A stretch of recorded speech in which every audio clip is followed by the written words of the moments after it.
Hello, everyone. Welcome to IELTS Energy TV. I am so excited for you to hear this episode. In this episode, me and Lindsay talk about the insider tips and tricks that you need to understand true, false, not given, and yes, no, not given questions on IELTS reading. I know these are really hard, you guys, and sometimes all it takes is just changing our perspective. So guys, listen up and find out how you can understand and find the right answers for these very difficult IELTS reading questions. And guys, you can find out your free estimated IELTS band score right now, today, online. Go to allearsenglish.com/IELTS quiz and get free resources I made just for your level. allearsenglish.com/IELTS quiz. This is an IELTS Energy podcast, episode 65, how you can use your imagination to conquer true, false, not given, and yes, no, not given. You are listening to the IELTS Energy podcast from All Ears English. We believe in connection, not perfection, and we're here to show you how to get the score that you need on your next IELTS exam. Get started with our 7 easy steps to a 7 or higher at allearsenglish.com/SEVEN. Now, let's get to the show. In today's episode, you're going to get a quick hack on how to finally understand true, false, not giving questions on the reading test. Are you wondering what steps to take to get ready for your IELTS? Is your time running out? Is your exam coming up soon? Don't waste any more time, guys. Go right now to allearsenglish.com/SEVEN to download your cheat sheet. 7 easy steps to a 7 or higher on IELTS. See you there.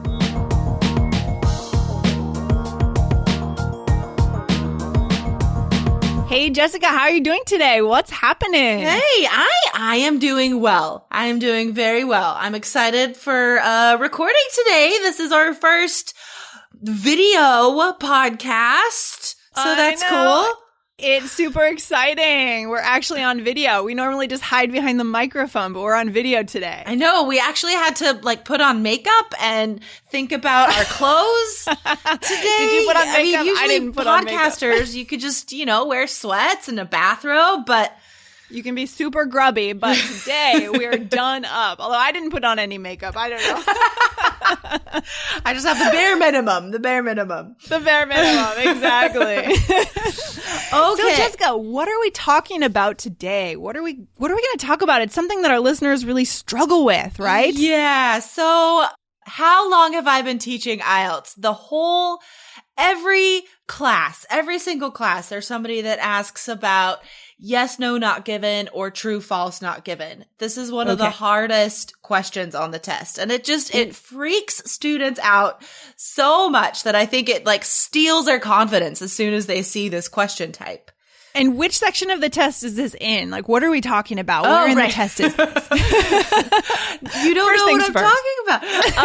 It's in the reading section. So on the reading test, there are the same question types all the time, right? That's one of the good things about IELTS is that you can study each question type so you know exactly what to expect, Multiple choice, sentence completion, table completion.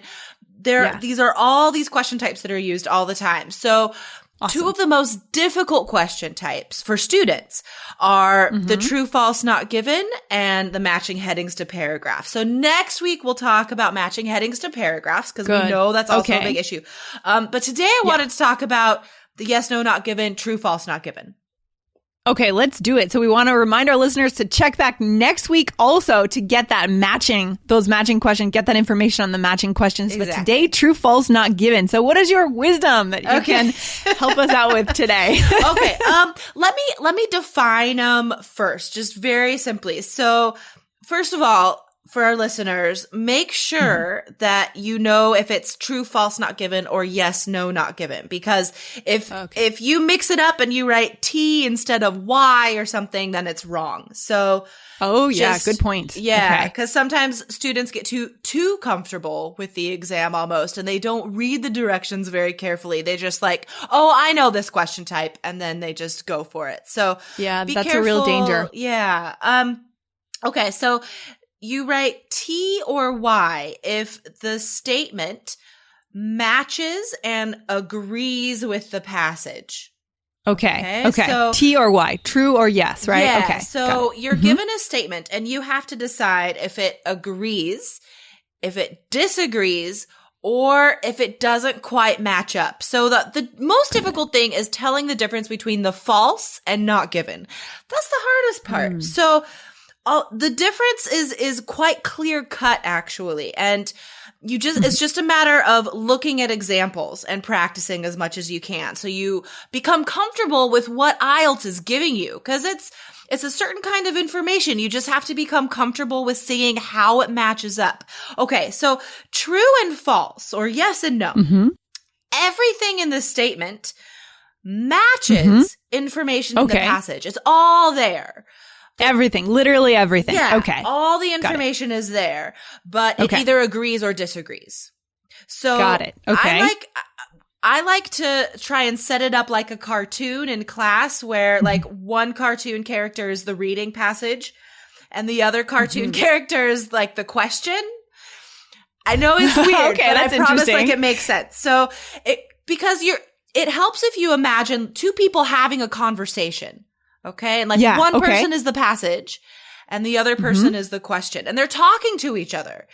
If they agree with each other, then the answer is yes or true. If they're talking about the same thing, but they disagree, then the answer is no or false. You see what I mean? I like that idea. Then you can envision the dialogue between the two people essentially going on. And that might be easier for our listeners. So should our listeners kind of envision that? Is that the go-to kind of strategy or a little trick that you would recommend there? Yeah, for sure. For sure. It takes practice because I know it sounds kind of weird at first, but I would actually take time to like draw two like characters in your notebook, just seriously, just to help you like imagine it, because you're taking it out of the reading, you're taking it out of what the test looks like, and trying to imagine it in a different context. So actually draw two little stick figures and sort of write the questions and answers next to them, so you can picture them talking to each other.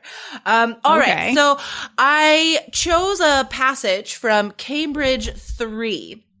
Awesome. To give you to give our listeners some examples. Okay. Absolutely. Let's go into it. What do we have? You can see. Oh boy.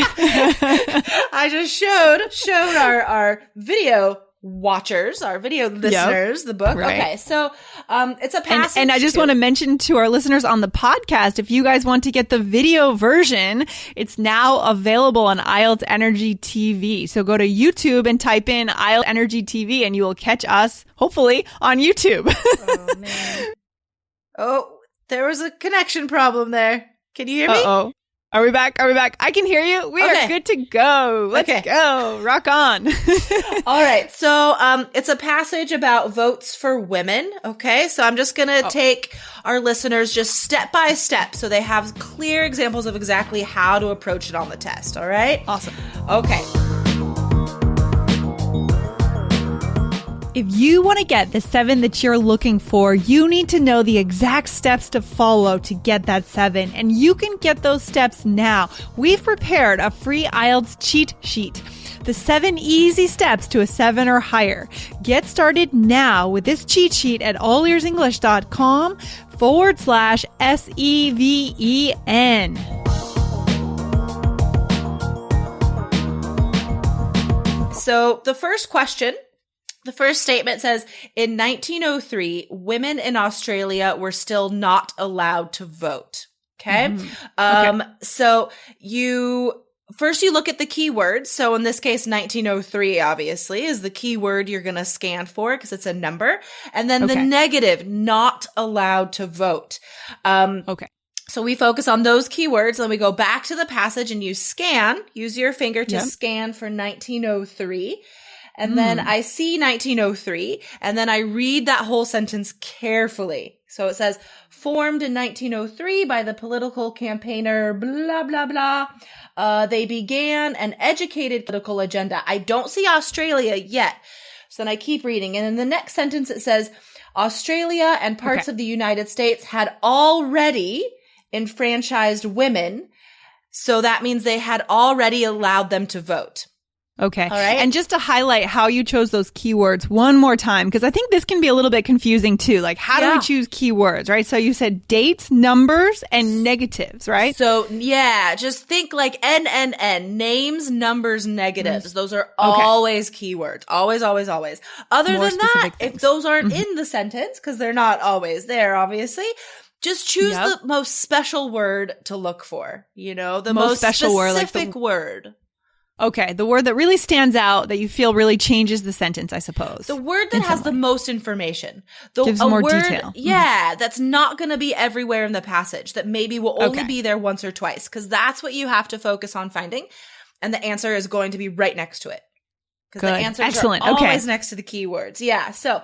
Excellent. In those two sentences, I matched all the keywords. I have 1903, I have Australia, and now I try and picture two people having a conversation. So the passage says, in 1903, they made a group to organize votes for women. In Australia, women could already vote. So that's what the passage says. And then the statement says, No. In 1903, women in Australia were not allowed to vote. Right? Okay. So it's like they're having a conversation and they disagree. They don't agree. Okay. Yeah. Okay. Good. Does that make sense to you, Lindsay? Like, I'm starting to get it a little bit more. It's still a little bit vague, and I think maybe another lesson we could do this kind of literally writing it out and showing our listeners, the question and the paragraph a little bit more. But I like the idea of having two characters and they're talking to each other, and do they agree or disagree? Does it match up? Right? Yeah, exactly. So they're talking about the same thing. They're having a conversation about women's votes in Australia, but they disagree. Right. So they are talking about the same thing. So that could be a trap, right? Because, got to be careful of those traps. Let's look at a not given, just to show the difference between what that is and the no. Okay. So, awesome. The not given. So it says the women's exhibition in 1909 met with great opposition from Parliament. So keywords, 1909, Parliament. Those are special words that we can find. So the passage says, the most notable of these was the women's exhibition, there's that keyword, which took place in 1909, there's that keyword, in a Knightsbridge ice skating rink. They raised money. Okay. And I'm looking after that, in the sentence right after that, the sentence right before that, and I do not see Parliament anywhere. Nothing about Parliament. And we actually have to see the word Parliament, or could it be another word for Parliament, if there is one? Sure. I mean, that's a question, right? Yeah. Yes, it could be, right? It could be a parallel expression. It could say government. That's a parallel expression. Then they're still talking about the same thing. But nowhere does it talk about government or how the government felt about this. So that is not given. So if you picture two people talking, they're not even talking about the same thing. Like, it's not a conversation. It doesn't make sense. Got it. So it's a not given, right? Yeah. So that's a not given. Okay. And I know it's hard to get used to, but this question type is hard to get used to. It's difficult. So that's why I recommend listeners really taking the time to sit down and figure this out. Like, look at these questions and answers. Think about what matches, what doesn't match, what agrees, what disagrees, what's not given, like highlight, circle, spend some time. Absolutely. Yeah. No, again, just like anything when it comes to IELTS, you need to learn the strategy, then go deeper into the practice, right? You guys are not going to get the 7s you need just by listening to this quick tip. This is going to get you started, right? This is a hack, a quick tip, a quick trick that will get you started on the right path, but then you need to move deeper, right? And it's going to take some time, but I promise if you want to feel confident with this question type, this is how to do it. You have to see how IELTS does it. You know, how do they make something agree and disagree? Because there's tricks they use, like these negative words. They use these tricks all the time. So get used to it, right? Get comfortable with it, and you're going to see something similar on the test. You know? Right. Know the tricks, know the traps. I mean, we could do another episode, Jessica, about the most common traps on the IELTS. That would be fun. That would be really fun. Yeah. Oh, we should. There are a sneaky bunch, I tell you. That's awesome. That's awesome. Well, any final words of wisdom before we wrap up? We're running out of time for this one, but yeah, I just want to sum it up just really simply for our listeners. Okay. So step by step, what should they do? First, they should listen to this podcast again. Absolutely. Of course. And all of our shows. Second, they should have a page in their notebook with 2 columns. One is for the reading passage. One is for the questions. Actually draw 2 little stick figures. Write this stuff down so they can see what agrees and what disagrees. And then they should go through a couple practice passages, writing down the answers and really picking this apart. What agrees, what disagrees, what is not given. Okay. So it's going to take a couple hours, but sit down. This is how you're going to understand this question type. Yeah, but you can really maximize your time by doing the right thing, starting off on the right foot. So we want to recommend that you guys go and give this a try and let us know how it goes. Come back to our blog at IELTS.allearsenglish.com to leave us a message and tell us how this strategy worked for you. Okay, cool. Jessica, it's been fun, and I will see you in the next episode. All right. Bye, Lindsay. Have a good day. All right, take care. Bye.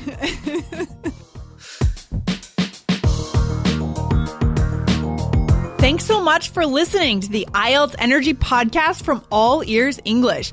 And if you want to get tips from Lindsay and Jessica every week on how to get a 7 on your next IELTS exam, be sure to subscribe to our podcast on your computer or on your smartphone. Thanks again, and see you soon.